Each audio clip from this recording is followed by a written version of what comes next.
índice CNN desta semana vai usar dados das eleições municipais deste ano para também abordar um dos assuntos que entrou no radar do Congresso Nacional. Ou melhor, dois assuntos: reeleição e coincidência ou não de todas as eleições no mesmo ano. O sociólogo e cientista político Antônio Lavareda, que já aparece na tela aqui ao meu lado, sempre acompanha a cada eleição municipal a taxa de sucesso de quem disputa um segundo mandato consecutivo nas prefeituras. E Lavareda, muito bem-vindo mais uma vez ao índice CNN. É um histórico bastante favorável a quem quer seguir no cargo, correto?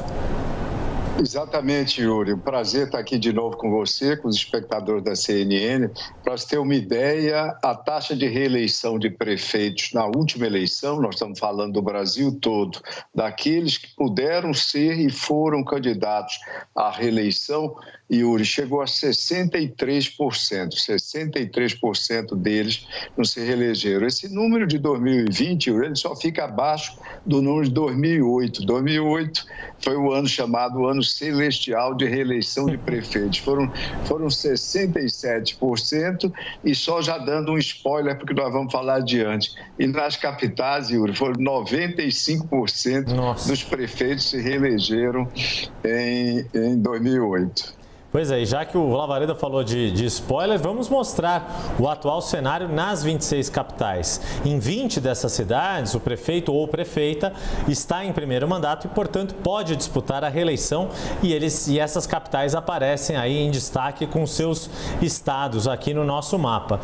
E é importante observar que, mesmo que o Congresso aprove uma mudança constitucional e proíba a reeleição, quem for eleito pela primeira vez aqui no ano de 2024, ainda teria direito a um novo mandato. Neste caso aqui, Lavareda, a gente está mostrando os 12 dos 20 candidatos que podem disputar a reeleição e que estão liderando o índice CNN, ou seja, tem um predomínio também do favoritismo de quem disputa um segundo mandato consecutivo nas capitais de 2024, Lavareda. Yuri, é a chamada vantagem do incumbente.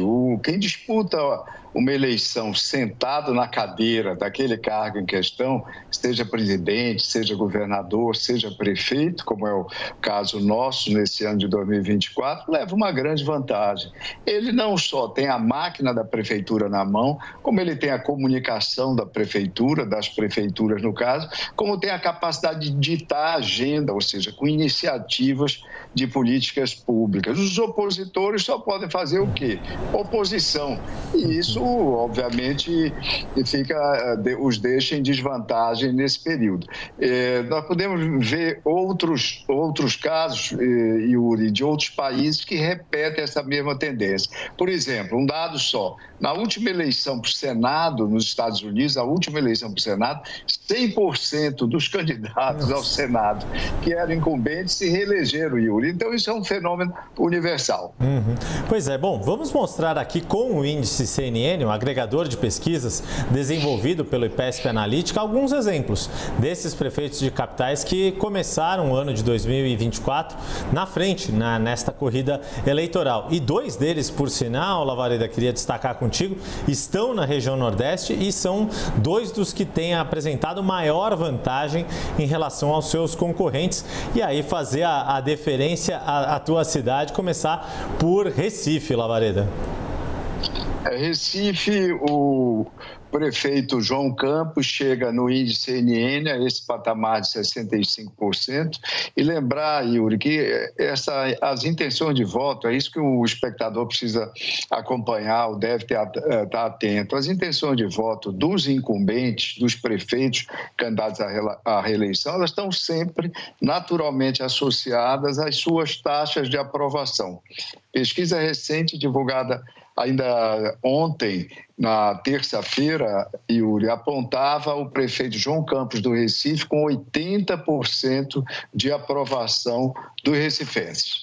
Isso explica esse índice aqui no agregado, né, das pesquisas de intenção de voto já feitas na capital pernambucana de 65% aí para o atual prefeito, mantendo ali a grande cidadela do PSB que tem governado a capital pernambucana. Mas tem outro prefeito que a gente já mencionou aqui do Nordeste também, seguindo uma tradição de partido e grupo político que governa a cidade, que é o caso de Salvador, Lavareda, que a gente também já vai mostrar aqui na tela, já está aqui para o nosso espectador ver também o favoritismo do prefeito Bruno Reis do União Brasil.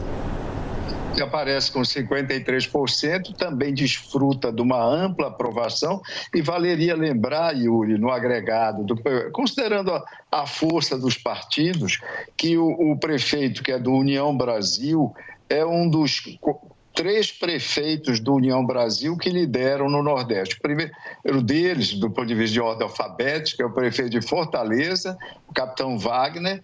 O segundo é Bruno Reis e o terceiro, em ordem alfabética, é o Silvio Mendes, ex-prefeito de Teresina, que lá lidera a disputa, não com uma margem tão grande, etc., mas lidera de toda forma. Então, a União Brasil tem 3 prefeitos liderando a disputa na região Nordeste. Pois é, já que o Lavareda falou de Fortaleza, a gente vai mostrar também o agregado ali, o índice CNN para Fortaleza, porque lá é uma situação que a liderança está com o candidato do União Brasil, que já aparece na tela, o capitão Wagner, ex-deputado federal, e o atual prefeito José Sarto, do PDT, está em segundo. É um desses casos, né, Lavareda, das 8 capitais em que o candidato à reeleição não está na frente, mas em várias dessas cidades ele não pode ser considerado fora da disputa. Raramente o prefeito incumbente está numa desvantagem tão grande em relação aos seus adversários, Lavareda.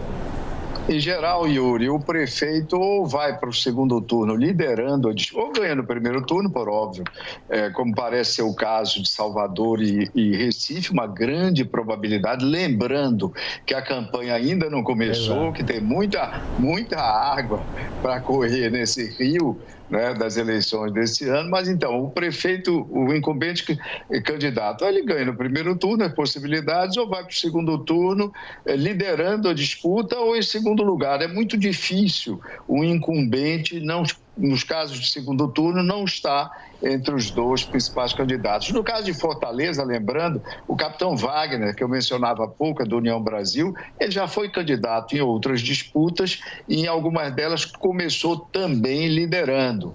Isso não significa que ele vá perder a liderança, isso não é nenhum presságio, mas de qualquer forma vale o registro. Exato, e é até importante que em vários dos cenários que o índice CNN mostra agora, às vezes vai ter um ponto e não vai ter a linha conectando com outro ponto, justamente porque alguns nomes saem da corrida, né, desta pré-corrida eleitoral, ou novos nomes surgem em pesquisas mais recentes. E falando sobre candidatos à reeleição que ainda não despontam como favoritos, chama a atenção neste ano de 2024 a quantidade de gestores que em 2020 não eram os titulares das chapas, mas agora vão ter os seus nomes colocados à prova pelos eleitores. É o que a gente vai mostrar na nossa próxima tela. São nada menos do que 5 vice-prefeitos eleitos há 4 anos que, por diferentes motivos, ou por renúncia ou por um caso inusitado de 2 prefeitos de capital que morreram depois de eleitos,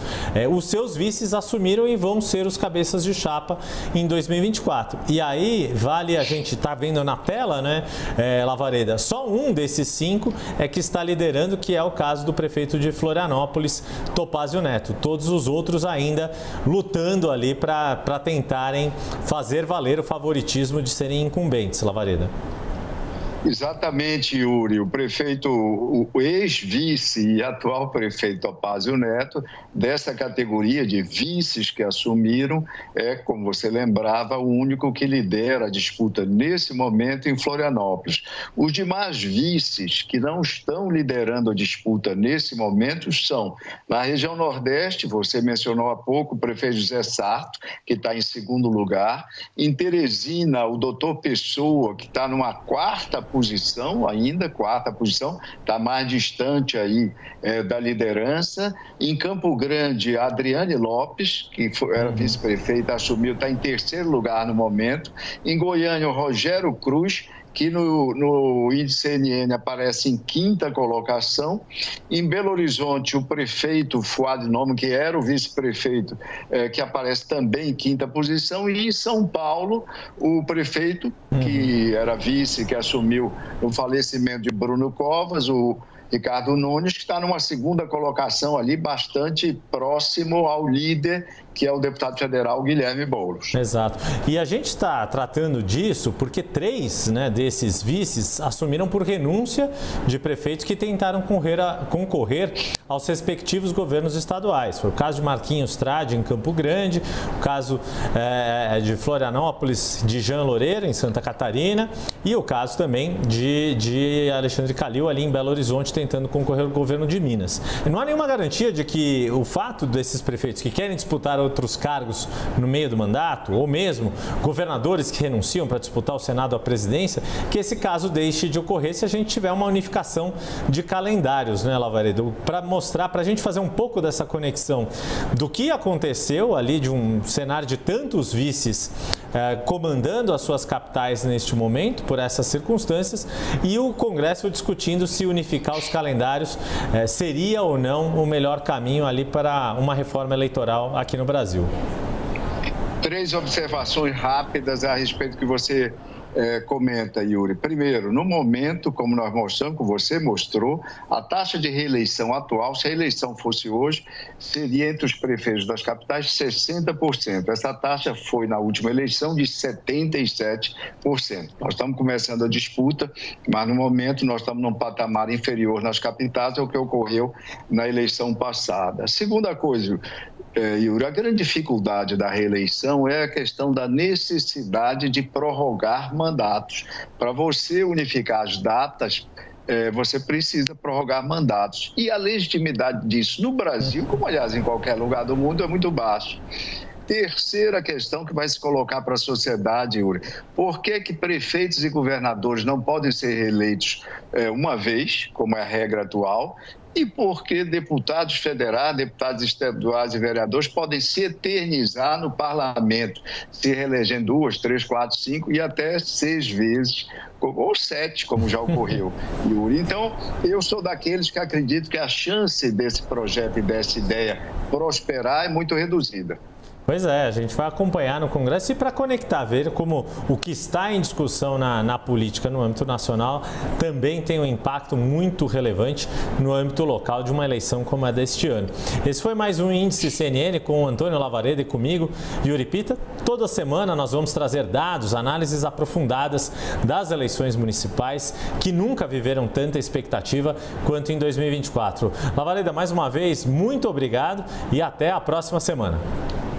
Prazer estar com você, com os espectadores e até a semana que vem. É isso aí, até lá.